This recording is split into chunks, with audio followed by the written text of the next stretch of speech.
The garage door was hanging open when I got home that morning.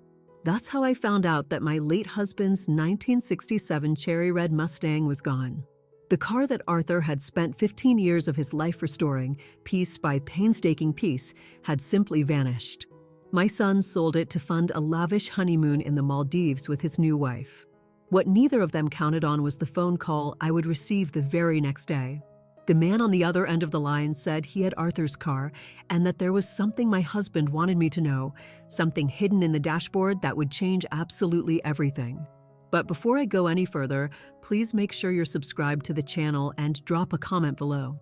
Where are you watching this from? We love to hear how far our stories travel.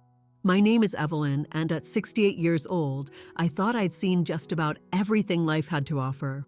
42 years of marriage to Arthur, 3 decades as a nurse at St. Jude's Hospital, and nearly 7 decades breathing the air of this small town in coastal Oregon. I truly believed that very few things could still surprise me. I was wrong. That morning, I was in the kitchen, preparing my coffee, when I happened to glance out the window and notice the garage door was wide open. Arthur never, ever left that door open. Not a single time in 4 decades of marriage. It was one of his things, a small, unshakable habit. Security starts with the little things, Evie, he used to say, his voice firm but gentle. But Arthur had been gone for 10 months now, taken by a sudden, massive heart attack while he was working on his precious Mustang. I left my half-poured mug in the sink and walked out there, still in my house slippers. The morning air was crisp and cool, carrying that typical fog that rolls in from the Pacific and settles over our town on autumn mornings. I crossed the small backyard, the damp grass soaking through the thin soles of my slippers. When I reached the entrance to the garage, I froze. My eyes scanned the familiar space, and my heart seized in my chest. The familiar dark oil stain in the center of the concrete floor marked the exact spot where the car was supposed to be. A dark, familiar patch, a testament to 15 years of the same car parked in the same place. But the car wasn't there. The space was utterly, shockingly empty. I just stood there, my mind refusing to process what my eyes were seeing. Arthur's workbench was still perfectly intact against the back wall. His tools were all hanging on the pegboard, each one with its outline drawn in permanent marker, his system for always knowing where everything belonged. His big red toolbox was closed on the bench. His restoration journal was lying open, its pages filled with his neat, organized handwriting. Everything was there except for the car itself. A tight band squeezed around my chest. I leaned against the doorframe, trying to take a deep breath. In my decades as a nurse, I had taught hundreds of patients breathing techniques to manage anxiety attacks. Now, I was the one who needed them. Breathe in through the nose. Exhale through the mouth. It wasn't working. The panic was a rising tide. It was then that I heard the sound of an engine in the driveway. I turned just in time to see the sleek, imported car that belonged to my son, Leo, pulling up to the gate. He got out of the driver's side, and even from a distance, I could tell he couldn't look me in the eye. His body language screamed guilt. His shoulders were hunched, his hands shoved deep into his pockets, his gaze fixed on the gravel at his feet. Beside him, Chloe emerged from the passenger seat, looking impeccable as always, with her designer sunglasses and an outfit that probably cost more than my entire monthly pension. I walked toward them, my feet heavy as I crossed the lawn. Leo stopped a few yards from the garage. His eyes finally, reluctantly met mine. "Mom," he began, his voice shaky. "Where's the car, Leo?" He swallowed hard, shifting his weight from one foot to the other. That's what we need to talk about. Where's the Mustang?" I pressed, my voice colder than I intended. "I sold it." The words hung in the air between us as if they had physical weight. It took me a few seconds to fully absorb them. "You what?" "I sold it yesterday," he mumbled, his eyes darting toward the empty garage and then back to the ground. "I needed the money.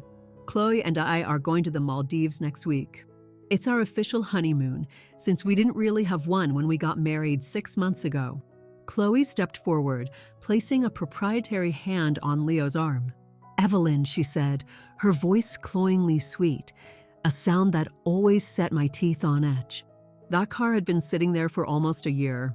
It was just a waste, letting it gather dust, don't you think? Besides, this trip is incredibly important to us. My mind was still reeling, trying to make sense of the betrayal. This was Arthur's car, the project that had consumed his every weekend for 15 years. The car he'd found as a rusted-out wreck in a scrapyard and vowed would one day be the family's pride and joy. How much? I asked, my voice surprisingly steady. Leo seemed taken aback by the question. I got a good price, $8,000. For a car that old, it was an excellent deal. $8,000. 15 years of my husband's heart and soul were worth $8,000 to my son. You should have asked me first, I said, struggling to keep my composure. It was your father's car. Mom, you don't even drive, Leo shot back, his voice taking on a defensive edge. What were you going to do with it? Dad's gone. That car was just sitting there. It was in the past. And you think you can just sell off the past without talking to anyone? Chloe intervened again, her tone sharp. Evelyn, we're not going to argue about this, are we? The car is sold.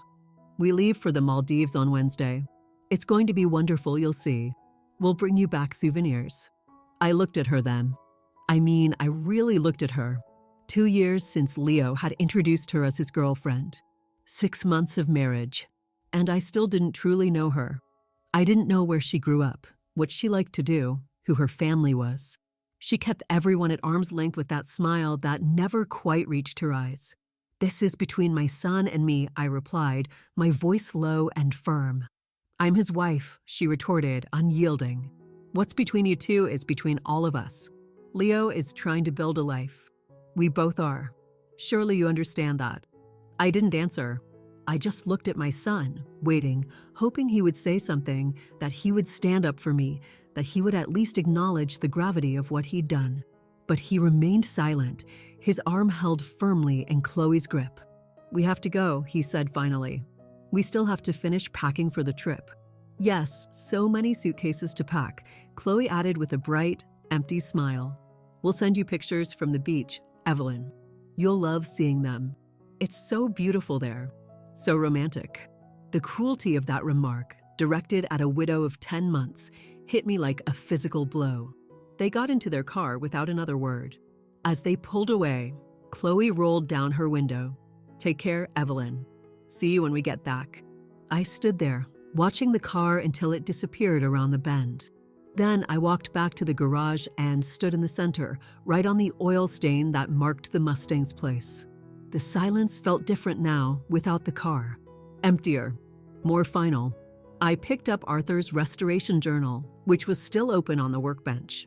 The last entry was dated 2 weeks before he died. His handwriting looked a little shakier than usual, perhaps a premonition of what was to come. Almost done with the upholstery. After that, this baby will be ready for our trip to the coast. Evelyn will finally learn to drive it, even if I have to drag her into the driver's seat. I closed the journal and clutched it to my chest. He had plans.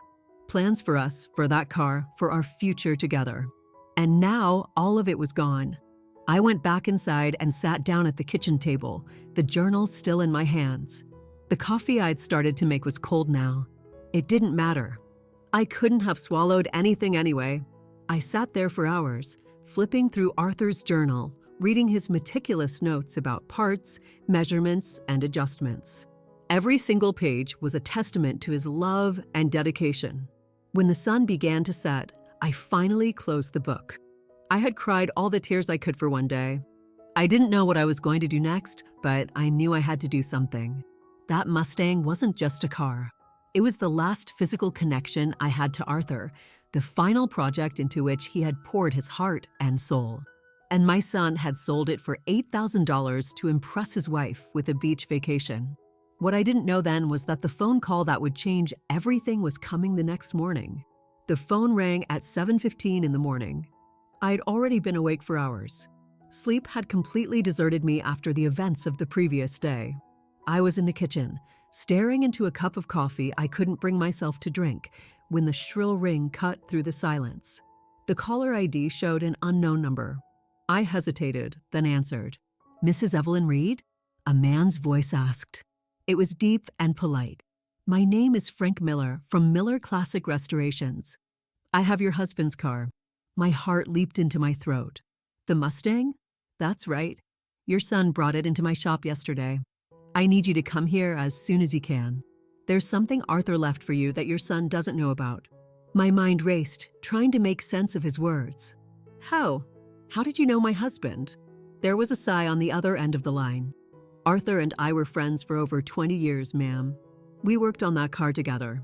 I was at his funeral, but I couldn't get a chance to speak with you that day. Please, come to my shop as soon as you can. It's important. He gave me the address, an industrial area on the outskirts of Portland.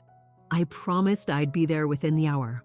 I got dressed quickly, grabbing my purse and the keys to the car I rarely used, a small sedan Arthur had insisted I have, even though I barely knew how to drive.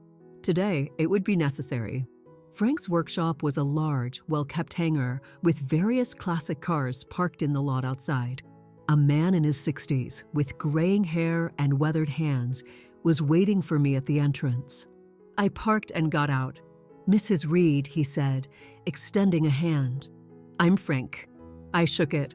It was a firm, honest handshake. "You said you have my husband's car? Please, come with me." He led me through the workshop.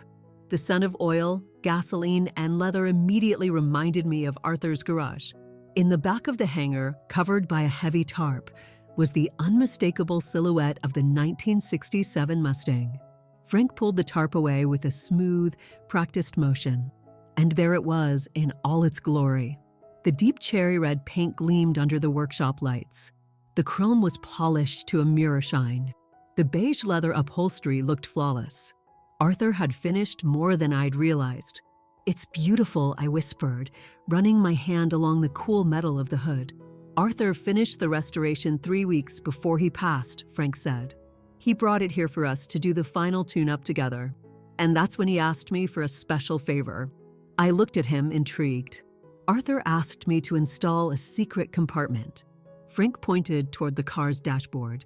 "Please, sit in the driver's seat." I opened the door and slid inside. The smell of new leather mixed with the faint, lingering scent of the cologne Arthur always wore enveloped me. For a moment, it felt like he was right there with me. Arthur made me promise that if anything ever happened to him, I would make sure you, and only you, knew about this compartment. Frank leaned in and pointed to a tiny, almost invisible switch hidden behind the radio. "Press here and pull down." I did as he said. A section of the dashboard clicked open, revealing a hidden space. Inside was a thick manila envelope and a small, carved wooden box. Frank stepped back. "I'll leave you to it. I'll be outside when you're finished." After he left, I took the envelope with trembling hands. My name was written on the front in Arthur's unmistakable script. I opened it and pulled out several folded sheets of paper. The first was a letter addressed to me, dated 3 weeks before his death. "My dearest Evie, if you're reading this, it means I'm gone, and something has happened with the car that made you seek it out. Forgive me for not sharing this with you while I was alive, but I needed to be certain before I alarmed you and Leo. There's something you need to know about Chloe. For the past 8 months, I've been looking into her history. She is not who she says she is. Her real name is Jessica Barnes, and she's done this before. Twice, at least. The pattern is always the same. She finds middle-aged men with older parents and family assets. After the wedding, she starts suggesting that the elderly parent isn't well, that they need special care. Eventually, she convinces the husband to sell the family home or other assets to fund treatments or secure a better life. Then, she disappears with the money. In this envelope, you'll find everything I managed to gather. Photos, newspaper clippings, copies of her previous marriage licenses, and contact information for the other victims. She will try to do the same thing with you and Leo, Evie. She will convince our son that you're declining, that you need to be put in a home, that the house needs to be sold. In the small box, there's a key. It's for our safe deposit box at the downtown bank. Box 237. Inside, I left something to secure your future, no matter what happens. I was planning to confront her, but I needed more proof. Leo wouldn't believe me without irrefutable evidence. She's very convincing. Protect yourself and protect our son. He's a victim in this, too. I love you more than words can say, Arthur. My hands were shaking so violently I could barely hold the paper. Arthur knew. He had discovered Chloe's scheme and had been trying to protect us. And he died before he could finish his work. I opened the rest of the envelope. Inside was exactly what Arthur had described. Photos of Chloe at other weddings. Marriage licenses. Jessica Barnes married to Michael Peterson in San Diego, May 2019. Jessica Barnes married to Sam Jones in Phoenix, January 2021. Newspaper clippings about families who had lost their life savings to romance scammers. Arthur's detailed notes about questions Chloe had asked regarding our house, my health, our finances. And at the end, the contact information. Michael Peterson, San Diego. Sam Jones, Phoenix. With a final note from Arthur, talk to them. They can help build the case. I opened the small wooden box. Inside, just as he'd promised, was a small, golden key. I stared at all the papers scattered on the passenger seat, trying to absorb it all. 10 months of grief, thinking I knew my husband completely, only to find out now that he had been carrying this terrible burden alone, trying to shield our family until his very last breath. The tears came then, not silent streams, but deep, ragged sobs that shook my entire body. I wept for Arthur, for his silent protection, for a love that stretched even beyond the grave. Frank returned a few minutes later, standing respectfully at a distance until I calmed down. He said there was something important in there, Frank said softly. Something to protect you. He found out who Chloe really is, I replied, wiping away my tears. And what she plans to do. Frank nodded. Arthur was suspicious. He told me some things, but not the whole story. He said he needed to be absolutely sure before he confronted Leo or you. I gathered the papers and put them back in the envelope. I need to go to the bank. And then I need to call these people Arthur found. Do you want me to come with you? Please. The downtown bank was a stately old building. We parked and went inside together. I presented my ID and the key. The manager, a polite, middle-aged man, led me to the vault area.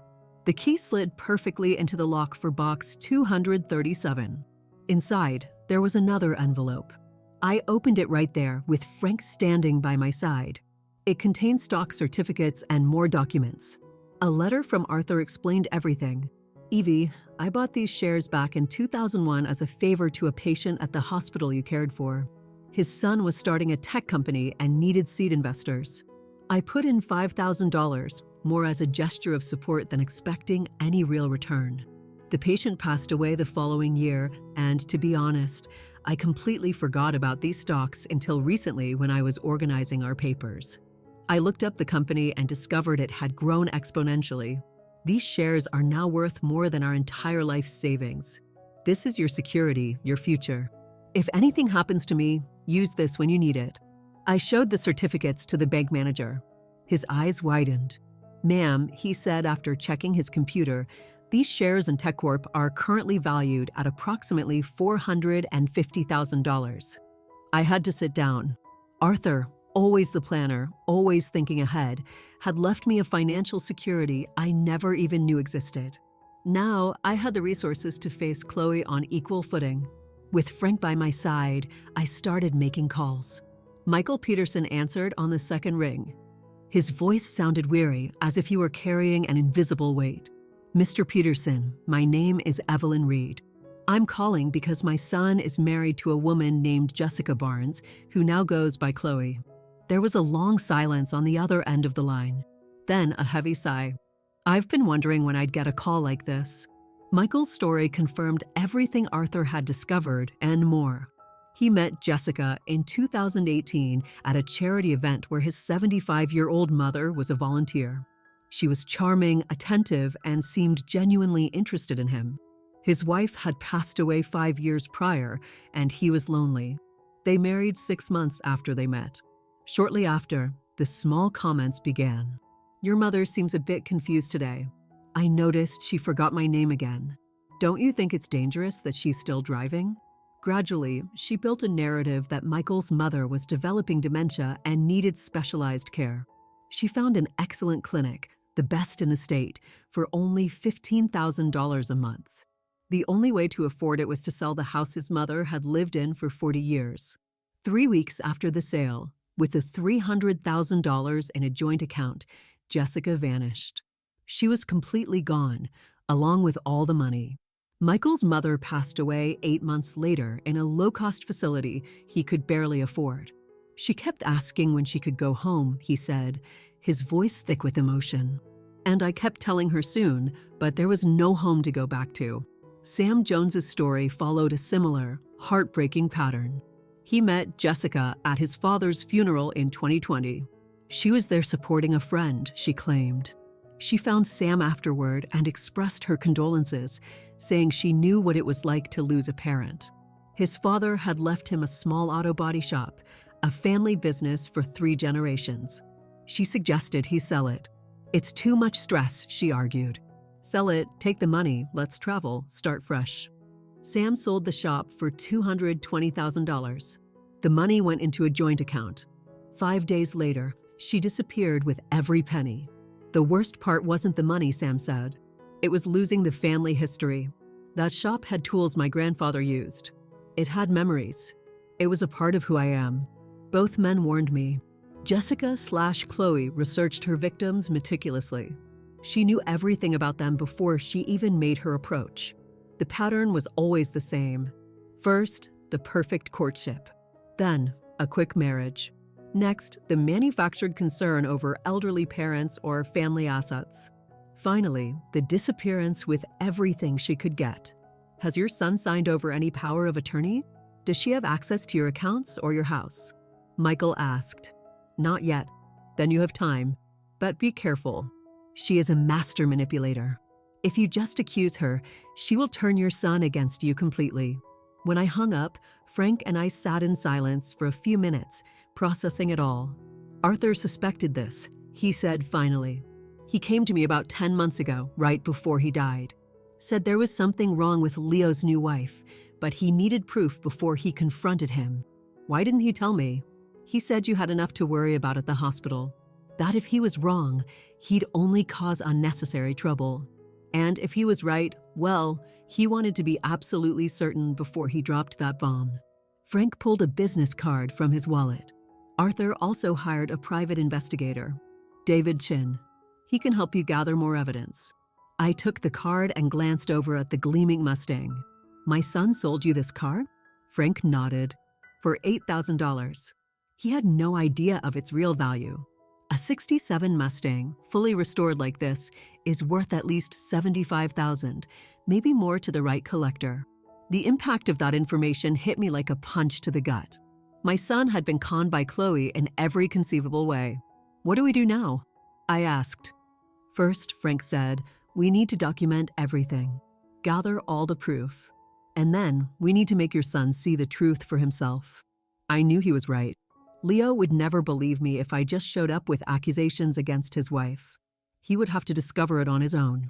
And so began my mission to save my son and preserve the legacy Arthur had left to protect our family. That night, I sat at my kitchen table and started listing everything I had noticed about Chloe over the last 2 years. Small things that, in isolation, seemed harmless, but together formed a disturbing pattern. 3 months ago, Chloe started making comments about me seeming tired or confused. 2 months ago, Leo asked where I kept the deed to the house and other important papers. 6 weeks ago, during a visit, Chloe took pictures of every room, claiming she wanted decorating ideas. A month ago, Leo mentioned that I had forgotten a lunch date we'd made, but I had never agreed to any such lunch.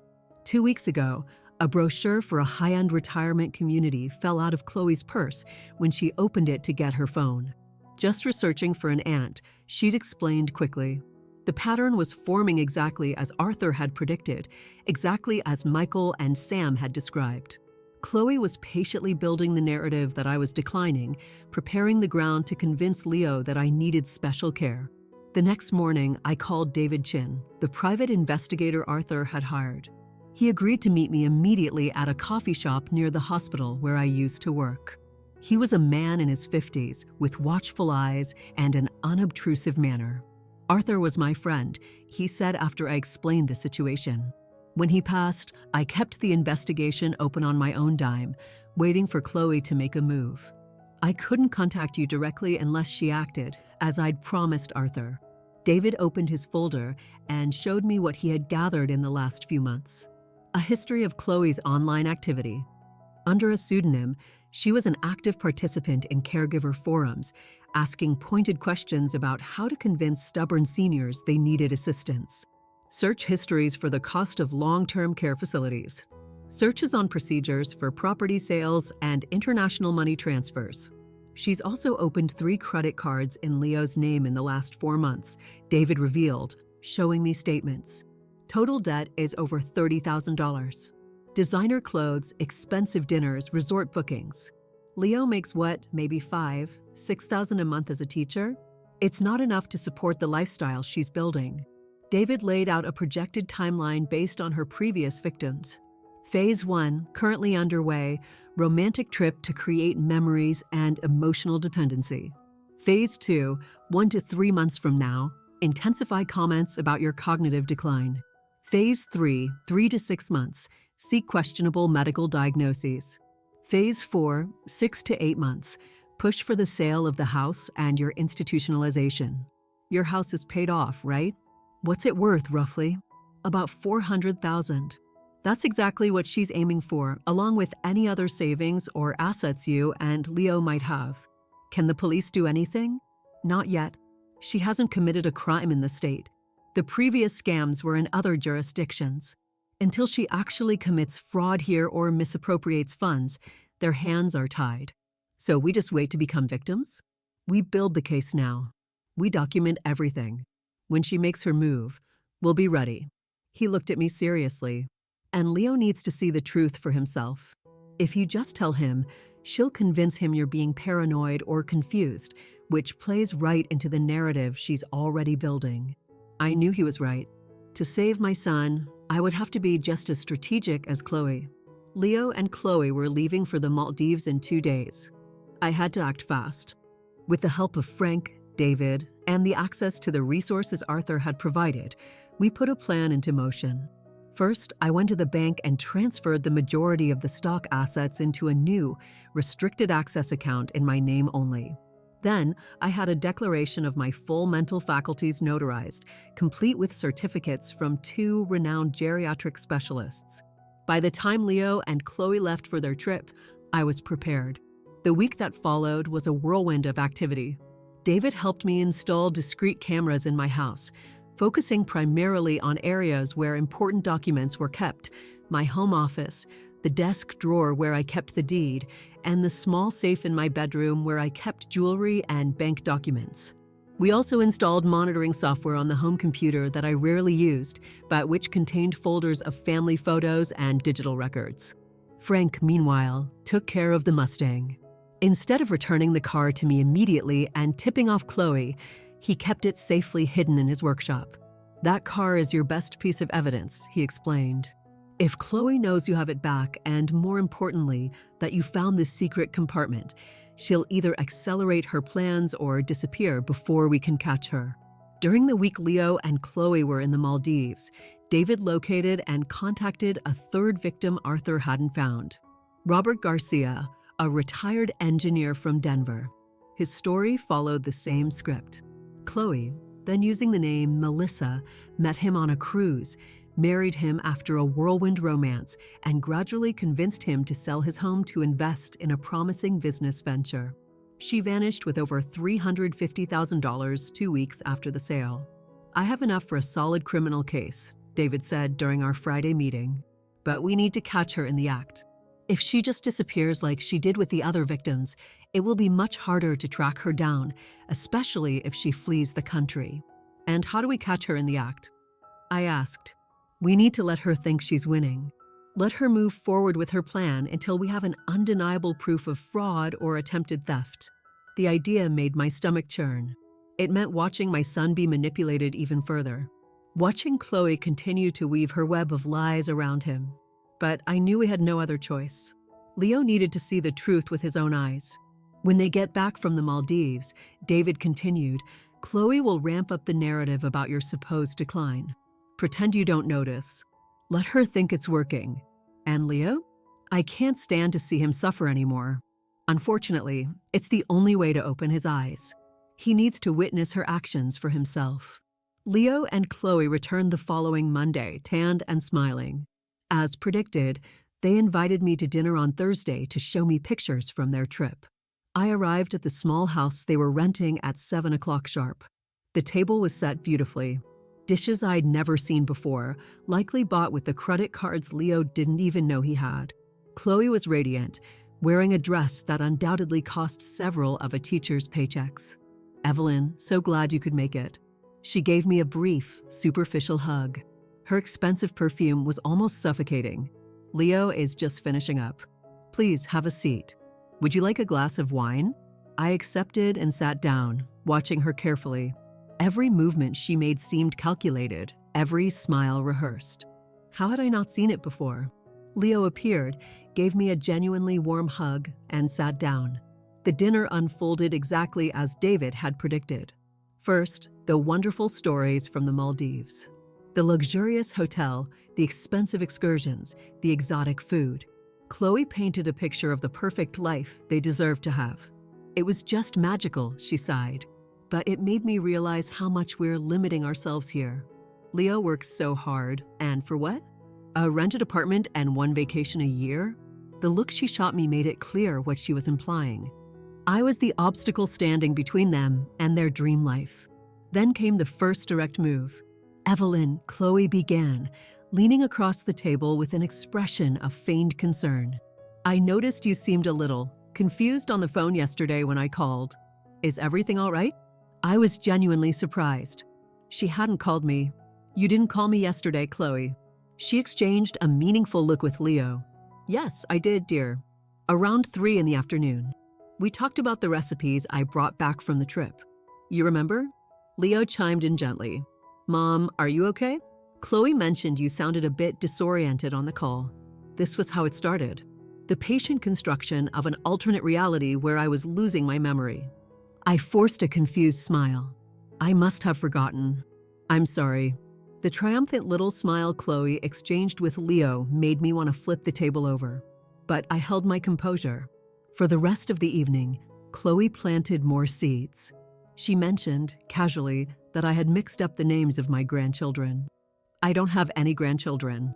She commented on how my big house must be so difficult to maintain all alone. And she suggested that I looked thinner, as if I wasn't eating properly. Every comment was a tiny drop of poison, carefully administered so as not to arouse suspicion. And each one was supported by Leo, who was showing increasing concern for my well-being. When the evening ended and I prepared to leave, Chloe made her final move. Evelyn, we were thinking, she said sweetly, holding Leo's hand. Maybe it's time to consider some options to make your life easier. That house is so big for just one person. I'm managing just fine, I replied, keeping my tone light. Of course you are, Chloe smiled. But we all need a little help eventually. There are some wonderful places these days, communities for people your age, where you'd have companionship, activities, medical assistance. And who would pay for that? I asked innocently. Well, she hesitated for a second. The house is worth a lot. If you sold it, you'd have more than enough for several years of quality care. Leo looked uncomfortable, but he didn't contradict his wife. The seed was already firmly planted in his mind. I'll think about it, I replied vaguely. As I left, Leo hugged me a little tighter than usual. I love you, Mom. We just want what's best for you. I know, son. I know.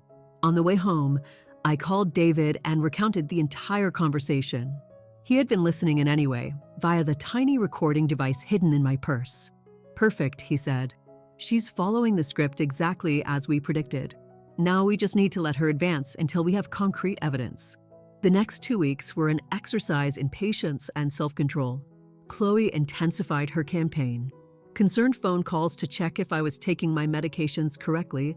I wasn't on any medication besides a daily vitamin. Surprise visits to help with cleaning, during which she was caught on camera photographing documents when she thought I wasn't looking. And constant comments about my supposed confusion and frailty. Leo was becoming more and more convinced that something was wrong with me. I could see the growing worry in his eyes, the way he started speaking to me more slowly, how he'd double-check if I'd understood what he said. It broke my heart. Then, on a Thursday, it happened. David called me mid-afternoon. "She's making her play. She just scheduled an appointment with a neurologist for you next week, a particular doctor with a history of questionable diagnoses in similar cases. And more importantly, she's trying to obtain power of attorney in her name." How could she get that? "She forged your signature on a preliminary document. We're monitoring it. She's going to need you to sign the final document in front of a notary. She'll likely try to confuse you about what you're signing. This is the moment we've been waiting for." And Leo? He doesn't know about the power of attorney. She's doing this behind his back. It's perfect. It will be the proof your son needs. The plan was set in motion. I agreed to have dinner at their house again the following Saturday.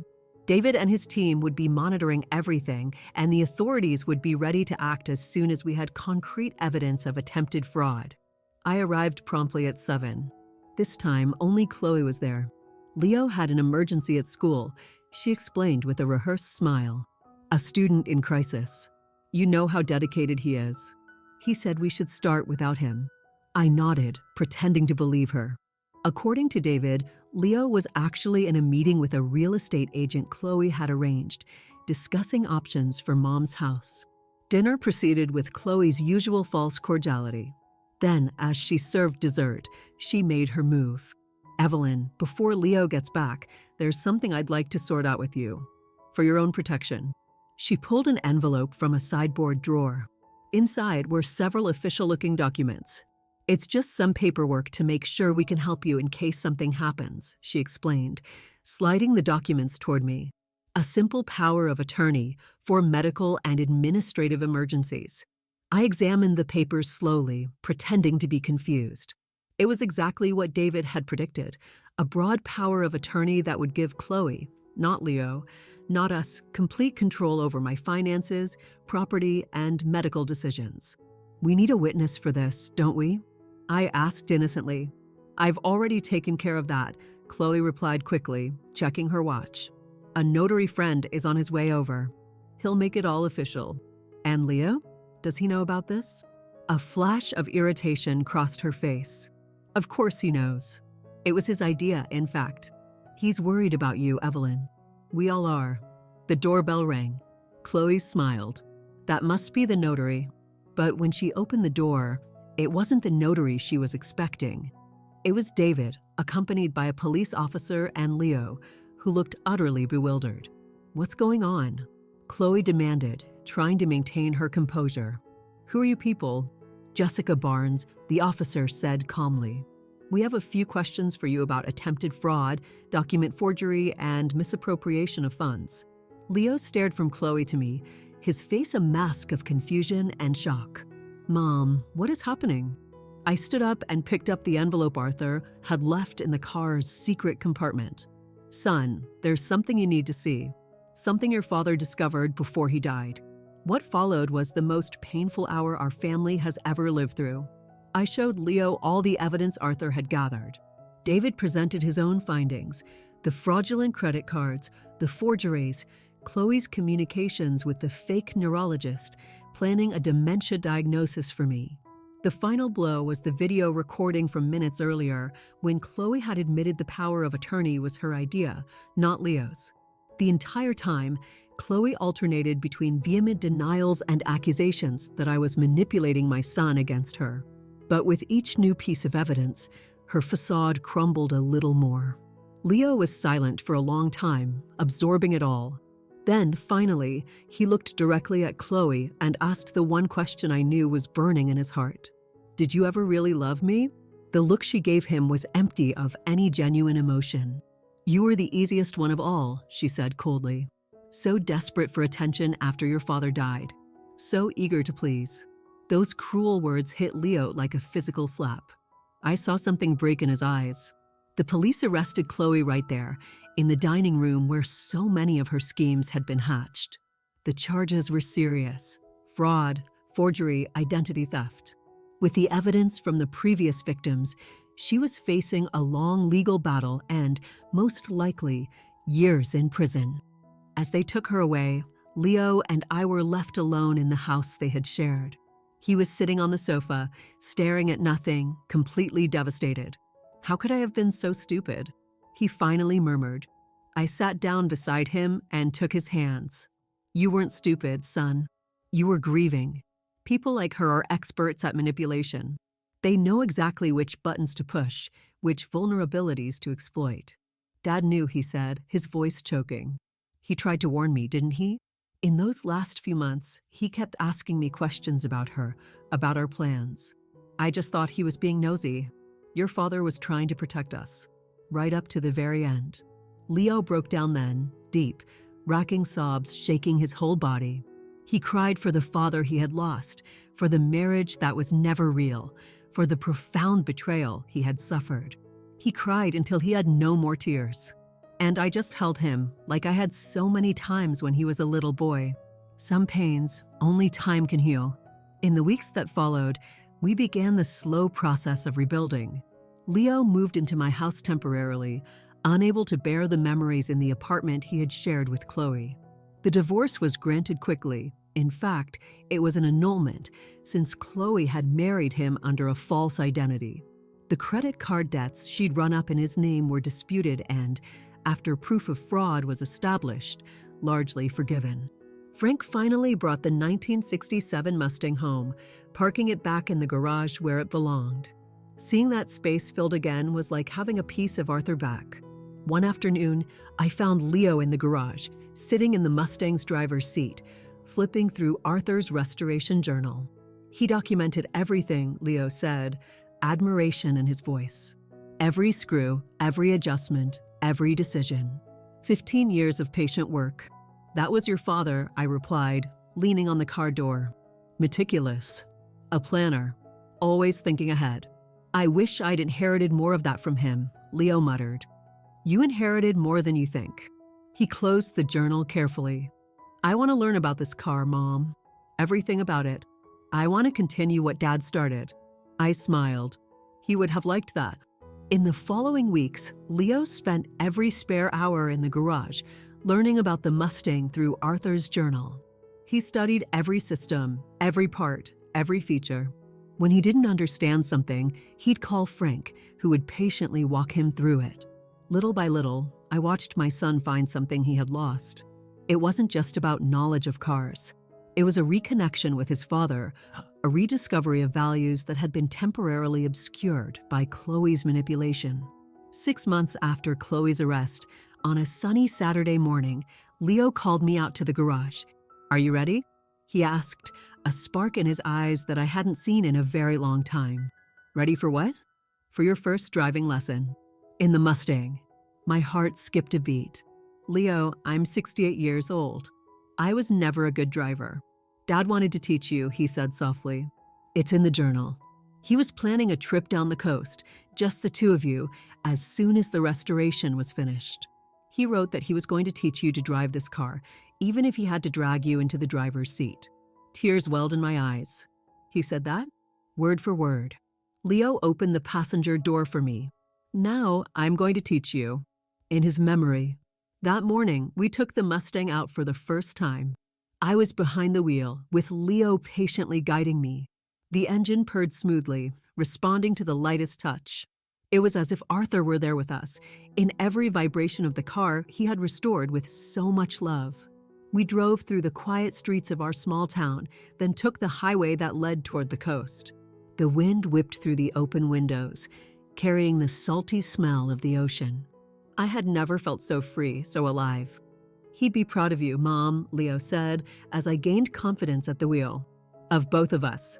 He saved our family, you know, I replied. Even after he was gone, he found a way to protect us. The stocks Arthur left in the safe deposit box not only gave me financial security, but also allowed me to help Leo start over. We bought a small house for him near mine, and we invested in a business together. With Frank's mentorship, Leo opened a small restoration shop for classic cars. Michael, Sam, and Robert, Chloe's other victims, became friends, and they visit occasionally. There's a unique solidarity among those who have survived the same predator. As for Chloe, She was sentenced to 12 years in prison for multiple counts of fraud, forgery, and grand theft. The news reports say she's already trying to manipulate the prison system, but this time, her tactics are well known. This whole ordeal taught me that true love shows itself in the most unexpected ways. Sometimes, it's a husband who foresees dangers you can't even imagine. Sometimes, it's a son who finds the strength to rebuild after a devastating betrayal. And sometimes, it's a vintage car with a secret compartment, holding exactly what you need at the moment you need it most. Arthur left us with so much more than a restored car. He left us the legacy of protection, foresight, and unconditional love. A legacy we continue to honor every time the Mustang's engine roars to life and we, together, drive down the road he helped pave for us. Today, when I open the garage and see that cherry red 1967 Mustang gleaming in the sunlight, I don't just see a car. I see proof that real love endures beyond death, that truth will eventually triumph over lies, and that even in our most painful losses, we can find new reasons to keep going. And when I drive that car with the wind in my hair and the open road before me, I know that Arthur is right there with me. In every curve, every straightaway, every mile traveled in a car he restored with love, for the family he protected until the very end.